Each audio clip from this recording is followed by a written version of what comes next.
එයා සුරාජ්. අපේ ගෙදර අලුත් ඩ්‍රයිවර්. පට්ට හැන්ඩි කොල්ලෙක්. මමත් ඉතින් ඒ වන්ඩේ කොල්ලෙක් දැක්ක ගමන් ගායලන කෙල්ලෙක්නේ. ඉතින් ඩ්‍රයිවර් එක්ක මගේ ඔය ඩිස්ටි ඩිඩින් වැඩේ ගොඩක් හොඳට කරන්න පුළුවන් කියලා මට ලොකු ආසාවක් ආවා. ඔයාලත් මට කැමති නම් කමෙන්ට් එකක් දාලා තියන්න. එහෙනම් යමු අපි දෙන්නගේ කතාවට. channel එකේ reach හොඳටම බහැල නිසා like එකක් දාගෙනම යමු හොඳේ කතාවට. සුරාජ් ගෙදර ඇවිත් තාම මාස 6යි. වැඩි කතා බහක් නෑ. හරි මැඩම්, එපා මැඩම් ඇරෙන්න එයා මට වැඩිපුර වචනයක් කතා කරලා නෑ. ඒත් එයා මාව වාහනේ දාගෙන යනකොට ඉස්සරහා කණ්ණාඩියෙන් එයා මගේ දිහා හොරෙන් බලන විදිය මම ඕනතරම් දැකලා තිනවා. ඒ ඇස් හරිම වල්. ඒ බැල්ම මගේ ඇඟට වැටුනම මට දැනෙන්නේ පුදුම හිරිගඩු පිපෙන හැඟීමක්. මම තීරණයක් ගත්තා. මේ රෑ තවත් තනිවම ගෙවන්න මට ඕන වුණේ නෑ. ඉන්ටර්කොම් එකෙන් එයාට කතා කළා. සුරාජ් පොඩ්ඩක් ගේ ඇතුළට එන්න පුළුවන්ද? මට පොඩි උදව්වක් ඕන. මම එහෙම කියලා රිසීව් එක තිබ්බා. විනාඩි 5ක් යන්න කලින් දොරට ටට්ටු කරන සද්ද ඇහුණා. සුරාජ් දොර කඩ හිටියා. එයා කුඩයක් ඉහළගෙන හිටියත් හුළඟටද කොහෙද එයාගේ ෂර්ට් එකේ භාගයක් තෙමිලා. ඒක තෙමිලා එයාගේ ඇඟට ඇලිලා තිබුණ හින්දා එයාගේ පපුවේ තියෙන ශක්තිමත් පෙනුම ලාවට වගේ පේන්න තිබුණා. වැස්ස වතුර බින්දු එයාගේ කොණ්ඩේ දිගේ බේරිලා නළල දිගේ ඇවිත් එයාගේ රළු කම්මුලක් දිගේ පහළට ගලාගෙන යනව දැක්කම මගේ හුස්ම ටිකක් හිර වුණා. මැඩම් මොකද උනේ? ලයිට් ගියාද? එයා ඇහුවා. නෑ සුරාජ් එන්න ඇතුළට. එයා ගේ ඇතුළට ආවම මුළු සාලෙම අමුතුම පිරිමි සුවඳකින් පිරුණා. වැස්ස සුවඳයි, සිගරට් දුමක පොඩි සුවඳකුයි ඊට වැඩිය එයාගේ ඇඟෙන් එන ඒ ස්වභාවික සුවඳයි එකතු වෙලා. ඒ සුවඳ මගේ නහයට දැනුනම මට නිකන් මත් වෙනවා වගේ දැනුණා. මම එයාටත් ඩ්‍රින්ක් එකක් හදලා දුන්නා. වීදුරුව දෙනකොට අපේ ඇඟිලි එකිනෙක ගැවුණා. එයාගේ අත රළුයි, රස්නේ. මගේ අත සීතලයි. ඒ ස්පර්ශයේ වෙලාවේ කරන්ට් එකක් වැදුනා වගේ මට දැනුණා. සුරාජ්, ඔයාට බයයිද? මම එයාට තව ටිකක් ලං වුණා. දැන් අපි අතර පරතරය අඟල් ගානයි. එයාගේ හදවත ගැහෙන වේගය මට ඇහෙනවා වගේ. මැඩම්, මේක හරි නෑ. එයා රහසින් වගේ කිව්වා. මම මැඩම් නෙවෙයි සුරාජ්. මට අමායා කියන්න. සුරාජ් හිමින් එයාගේ අතක් උස්සලා මගේ කම්මුලක් ඇල්ලුවා. එයාගේ රළු ඇඟිලි තුඩු මගේ මෘදු හම දිගේ පහළට යද්දී මගේ මුළු ඇඟම සීතල වෙලා ගියා. එයා මගේ මූණට පහත් වුණා. එයාගේ උණුසුම් හුස්ම මගේ මූණට වැදුනා. අපි දෙන්න අතර තිබුණේ පුදුම ආකර්ෂණයක්. චුම්බක දෙකක් වගේ අපි ලං වුණා. ඒත් එකපාරටම ලොකු අකුණක් ගැහුවා. ඒ සද්දෙට මුළු ගේම හෙලවුණා. සුරාජ් ගැස්සිලා වගේ පස්සට වුණා. එයා හරියට හීනකින් ඇහැරුණා වගේ වුණා. "සෝරි මැඩම්, මට සමා වෙන්න." එයා වෙවුලුන අතින් වීදුරුව තියලා මගේ දිහා අන්තිම පාරට බලලා වේගෙන් දොර ඇරගෙන වැස්සටම ගියා. පහුදා උදේ මම කැම්පස් යන්න ලෑස්ති වුණා. වෙනදට වඩා ලස්සනට මම ඇඳලා හිටියේ. කාර් එකේ යන ගමන් මම දැක්කා සුරාජ්ගේ ඇස් යට කළු වෙලා තියෙනවා. එයා ඊයේ රාත්‍රියේ නිදාගෙන නැහැ. මම පිටිපස්සේ සීට් එකේ වාඩි වෙලා ඉස්සරහ කණ්ණාඩියෙන් එයාගේ ඇස් දිහා බලාගෙනම ගියා. අපේ ඇස් කණ්ණාඩියෙන් එකට ගැටෙන හැම වාරයකම එයා ඉක්මනින් ඇස් අහකට ගන්නවා. ඒත් ඒ බැල්ම තිබුණේ පරාජය කරගන්න බැරි ආශාවක්. ට්‍රැෆික් එකේ හිර වුණ වෙලාවක මම ඉස්සරහට නෙවුණා. සුරාජ් ඊයේ රෑ එයා ස්ටියරින් වීල් එක තද කරගත්තා. මැඩම් ප්ලීස් අපි ඒ ගැන කතා නොකරෙමු. ඒක වැරදීමක්. වැරදීමක්? එතකොට ඔයා කියන්නේ ඔයාට කිසිම හැඟීමක් දැනුනේ නෑ කියලාද? මට තාම දැනෙනවා ඔයාගේ රැවුල මගේ බෙල්ලේ වදිනවා වගේ. එයා එක පාරටම වාහනේ පාර අයිනට කරලා නතර කළා. එයා ඩෑෂ්බෝඩ් එකට ඔලුව ගහගත්තා. දෙයනේ මට මේක කරන්න බෑ අමායා. ඔයා මාලිගාවක කුමාරිකාවක් වගේ. මම ඩ්‍රයිවර් කෙනෙක්. සර් දැනගත්තොත් මාව මරයි. මම හෙමින් ඉස්සරහා සීට් එක පැත්තට අත දිගු කරලා එයාගේ උරහිසට අත තිබ්බා. එයාගේ ෂර්ට් එකට යටින් එයාගේ ඇඟ ගිනියම් වෙලා තිබුණේ. මට ඕන ඩ්‍රයිවර් කෙනෙක්ව නෙවෙයි. මට ඕන ඔයාව. මම කිව්වේ තීරණාත්මකව. අද හවස අපි කොහේ හරි යමුද? කාටවත් පේන්නේ නැති තැනකට.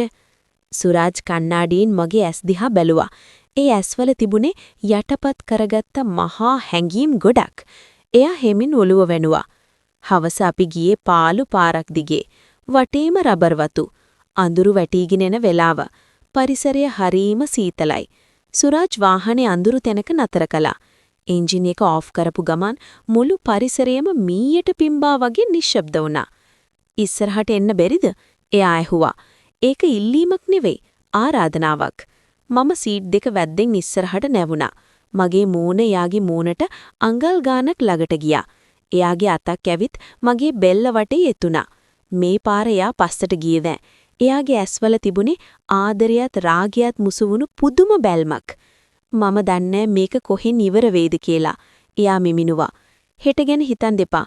මේ දැන් ගැන විතරක් හිතන්න. එයා මගේ ඔළුව එයාගේ පැත්තට ඇදලා ගත්තා.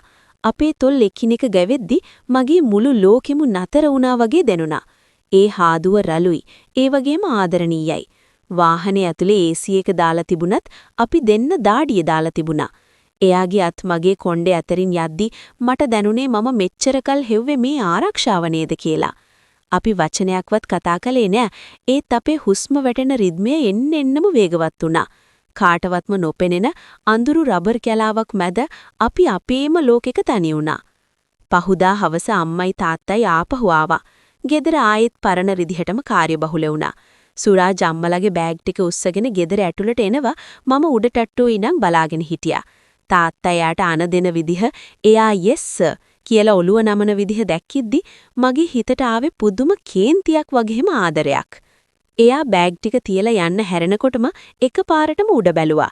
මම බැල්කනි එකේ ඉන්නවා එයා දැක්කා. ඒ තැප්පරේට එයාගේ මූණේ තිබුණ අහිංසක බැල්ම නැති වෙලා රෑ අපි අතර තිබුණ ඒ රෞද්‍ර ආශාබර බැල්ම මතුවෙලා ආවා. මම ලාවට hina වුණා. එයා ඉක්මනට බිම බලාගෙන ගියා. රෑ කෑම මේසෙදි මම හිටිය හරිම අමාරුවෙන්. තාත්තා බිස්නස් ගැන කියවනවා, අම්මා පාටි එක ගැන කියවනවා. ඒත් මගේ හිතේ තිබුණේ ගරාජ් එකේ කාමරේ තනිවිලා ඉන්න සුරාජ් ගැන. මට දැනුණා එයා මගේ ගැන හිතනවා කියලා. ඒක හරියට අදෘශ්‍යමාන නූලකින් අපිව බැඳලා වගේ. රෑ 12ට විතරේ මගේ ෆෝන් එක වයිබ්‍රේට් වුණා. නීදිද? මට පිස්සු වගේ අමායා. ඔයාගේ සුවඳ තාම මගේ ඇඟේ තියෙනවා. ඒ මැසේජ් එක දැක්කම මට ඉවසුම් නැති වුණා. මම හෙමින් කුස්සියට ගියා. කුස්සියේ පිටිපස්සේ දොර ළඟ සුරාජ් හිටියා. මම දොර ඇරලා එයාව ඇතුළට ගත්තා. ලයිට් දාලා තිබුණේ නැහැ. ෆ්‍රිජ් එකෙන් එන එළිය විතරයි තිබුණේ. දොර වැහුණ ගමන් එයා මාව කුස්සියේ බිත්තියට හේතු කරගත්තා. දෙයියනි මම කොහොමද ඉවසගෙන ඉන්නේ? එයා මගේ මූණ දෝතින්ම අරගෙන මගේ නළල සිපගත්තා. ඊට පස්සේ මගේ කම්මුල්. එයාගේ අත් මගේ ඉන වටේ ඇත්තිලා මාව එයාගේ ඇඟට තද කරගත්තා. එයාගේ පපුවේ උණුසුම මගේ තුනී නයිට් ගවුම හරහා මට දැනුණා. මම මගේ අත්යාගේ බෙල්ල වටේ යවුවා. සුරාජ් අම්මලා උඩ ඉන්නවා. මම එයාගේ කනට කරලා මෙමිනුවා. කමක් නැහැ. මට තව විනාඩියක් දෙන්න. මට හුස්ම ගන්න පුළුවන් ඔයා ළඟ හිටියොත් විතරයි.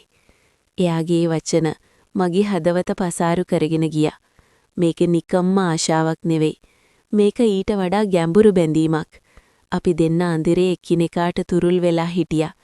එයාගේ හුස්ම මගේ බෙල්ලට වැදෙනකොට මගේ ඇඟේ මල් පිපෙනවා වගේ දැනුණා. එකපාරටම කුස්සියේ පිඟන් රාක්කේ තිබුණ පිඟන් දෙකක් එකට වෙදිලා ටකස් ගාලා සද්දයක් ආවා. අපි දෙන්න ගැස්සිලා ඈත් වුණා. උඩ තට්ටුවේ කාමරයක ලයිට් එකක් දානවා වගේ පෙනුණා. ගෙදර වැඩ කරන නැන්ද වෙන්නටි. සුරාජ්ගේ ඇස්වල බය පිරීලා තිබුණා.